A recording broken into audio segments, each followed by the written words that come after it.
Okay, hi. So hari ni kita akan belajar rate of change dengan small changes approximation. Okay, so rate of change. Rate of change tu apa? So rate of change tu basically macam time, masa. So kita tahu speed, formula dia adalah distance over time. So bila something tu time, maksudnya dia adalah rate of something. So speed adalah rate of change of distance. Okay, so kalau kita tengok formula speed, time mesti kat bawah. So general formula untuk ni dt dia dekat bawah. So dekat atas boleh jadi apa-apa je. Boleh jadi volume, area, ratio, length, x ataupun y. Okay, so kita bagi example. Rate of change of radius. So kalau dia cakap radius, sama je lah dt dekat bawah, lepas tu atas adalah dr. R stands for radius. So macam mana kalau dia minta area of the circle pula, rate of change of area. So ni lah kita guna chain rule. So nak buat chain rule ni senang je. Cuba okay. Okay, dy dt, make sure dia dalam macam tu, and then dekat bawah yang dekat atas sebelah tu adalah kosong, kita letak constant, which for this case kita letak dx. So sekarang kita ada 1, 2, 3. Kalau nak guna chain rule memang kena ada 3 constant. So sama juga dengan rate of change of area. Kita buat cara yang sama, dA, dt, darab dekat tengah. Lepas tu dekat tempat kosong tu kita letak r sebagai constant, which is radius. So kita ada sama juga 1, 2, 3 constant. Okay, so for example kalau dia bagi bulat, and then dia cakap dr per dt dia adalah 2 cm s cm 1, and radius dia adalah 4 cm. Kita tahu formula adalah pi r squared untuk area of circle. So then kita differentiate formula tu, kita akan dapat 2 pi r. So then kita guna formula tadi, masukkan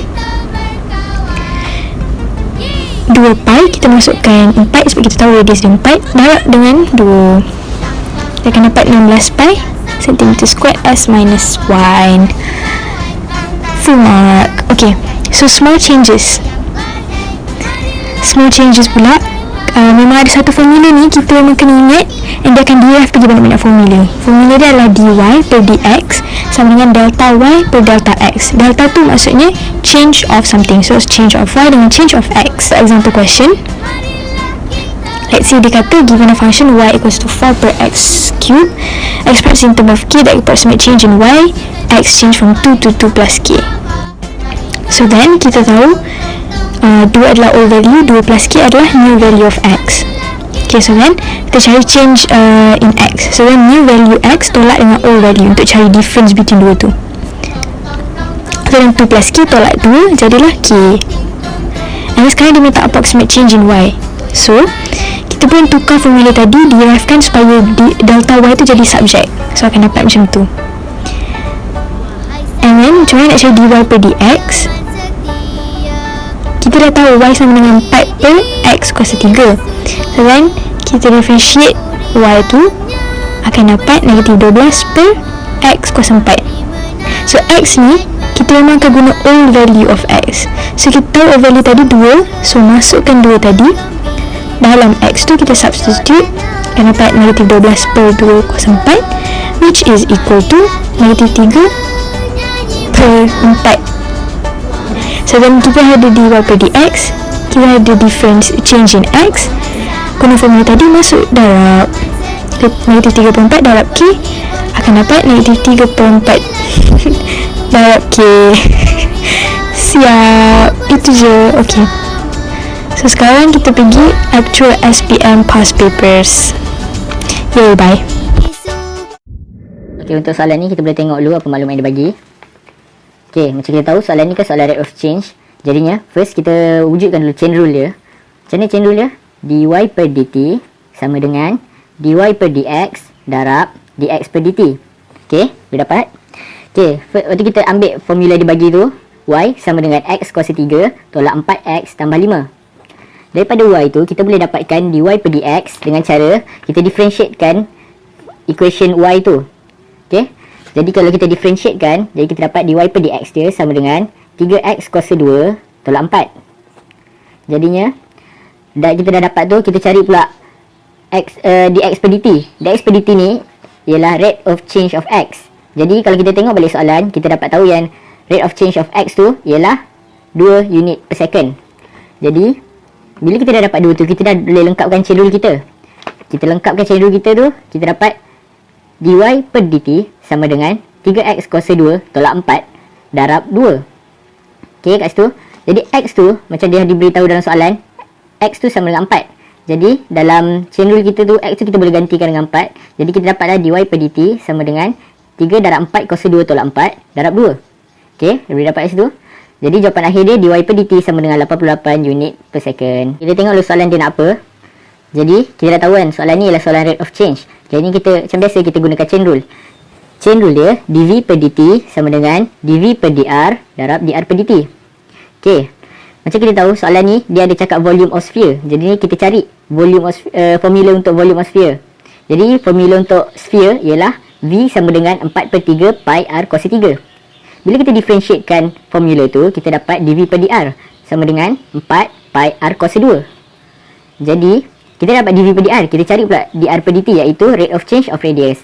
Jadi kita tahu kat situ, dia kata radius dia kan berkurang 2 cm. Jadinya, kita tulis kat situ dr per dt sama dengan negatif 2 cm per second. Sebab apa kita guna negatif? Sebab dia berkurang. Okey, bila dah dapat tu kita boleh lengkapkan chain rule kita. Buatlah dv per dt sama dengan 4 pi r cos 2 darab negatif 2. Disebabkan radius dia kata kat soalan tu radius sama dengan 8. Jadi kita boleh gantikan r dalam chain rule tu dengan 8. Jadinya chain rule baru kita dv per dt sama dengan 4 pi darab 8 cos 2 darab negatif 2. Jadi kita dapat dv per dt sama dengan negatif 512 pi cm padu per second. Soalan ni kita tengok dulu maklumat yang dia bagi. Tak lupa tampal dulu soalan dia. Kita buat bentuk delta v over delta r sama dengan dv over dr. Okay, apa ni delta v, apa ni delta r? Delta v ni ialah perubahan kecil dalam v. Delta r pula ialah perubahan kecil dalam r. Okay, sekarang kita tengok formula yang dia bagi kat situ. V sama dengan 4 per 3 pi r cos 3 kan. Lepas tu, daripada v ni, kita boleh dapat dv per dr. Macam mana nak dapat dv per dr ni? Okay, senang je. Kita differentiatekan v tu. Dapatlah 4 pi r cos 2. Okay, ada masalah? Tak ada kan? Okay, untuk delta r pula, sebabkan dia kata perubahan kecil, jadi kita kena cari perubahan kecil yang berlaku dekat nilai 3 tu tau. Jadi kita tengok balik soalan tu. Dia kata kat situ, dia increases from 3 to 3.01. Maksudnya, dia meningkat daripada 3 kepada 3.01. Jadinya cara nak cari perbezaan kecil dia kat situ, kita buat 3.01 tolak 3. Dapat kat situ, delta r sama dengan 0.01. Okay, bila kita dah dapatkan delta r, jadi kita dah boleh cari dah delta v kita. Macam mana nak cari? Caranya, delta r tu kita pindahkan ke belakang menggunakan algebra. Jadi kita dapat bentuk delta v sama dengan dv per dr darab delta r. Okay, dah dapat bentuk macam tu. Lepas tu kita masukkan nilai apa yang kita dah cari tadi. Jadinya delta v tu sama dengan 4 pi r kuasa 2 darab 0.01. Jadinya r tu tadi dia bagian nilai r tu sama dengan 3 kan. Jadi kita penuhkan formula kita tu sama dengan 4 pi darab 3 kuasa 2 darab 0.01. Jadi kita dapat delta v tu sama dengan 0.36 pi. Jadi delta v tu lah jawapan akhir dia. Jawapan dia 0.36 pi. Okay, untuk soalan ni kita tengok dulu apa maklumat yang dibagi. Lepas tu ambil masa dulu tengok, baca betul-betul. Lepas tu kalau boleh listkan dulu soalan yang dibagi. Okay. Okay, lepas tu kita tuliskan chain rule dia, iaitu dA per dt sama dengan dA per dr darab dr per dt. Okay, itu chain rule dia. Lepas tu kita tulis formula yang dia bagi tu, A sama dengan pi r square. Nampak dia bagi dekat soalan tu. Jadi lepas tu daripada formula A tu, kita boleh cari dA per dr. Macam nak cari dA per dr tu? Kita differentiatekan pi r tu. Jadi kita akan dapat dA per dr sama dengan 2 pi r. Okey, kita dah dapat dA per dr. Lepas tu kita cari pula dr per dt. Daripada dr per dt ni sebenarnya dia rate of change of radius tau. Jadi kita tengok balik soalan. Mana yang dia bagi tahu rate of change of radius? Nampak kat situ. Kat situ dia tulis rate of change of radius is 3 cm per second. Jadi kita tulislah dr per dt sama dengan 3 cm per second. Dapat kat situ. Macam nak dapat dr per dt? Okey, bila dah dapat dA per dr dengan dr per dt, jadi kita dah boleh lengkapkan chain rule kita tau. Jadi kita tulis balik chain rule kita, dA per dt sama dengan dA per dr darab dr per dt. Lepas tu kita masukkan nilai-nilai yang kita dah dapat tadi. Okey, dA per dr kita dapat 2 pi r. Lepas tu, dr per dt kita dapat 3 cm per second.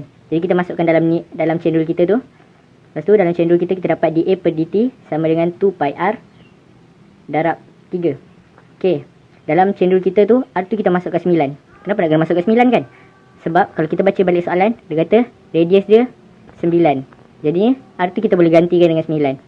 Okey, jadi kita kira dengan pakai kalkulator.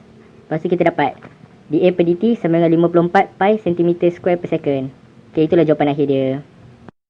Okay, so dia nak nilai dy per dx bila x sama dengan 2. So, lepas tu dia suruh pula estimate value untuk soalan A dengan soalan B. So, first kita tengok dulu soalan ni, dia nak apa dan keluarkan dulu dia punya maklumat.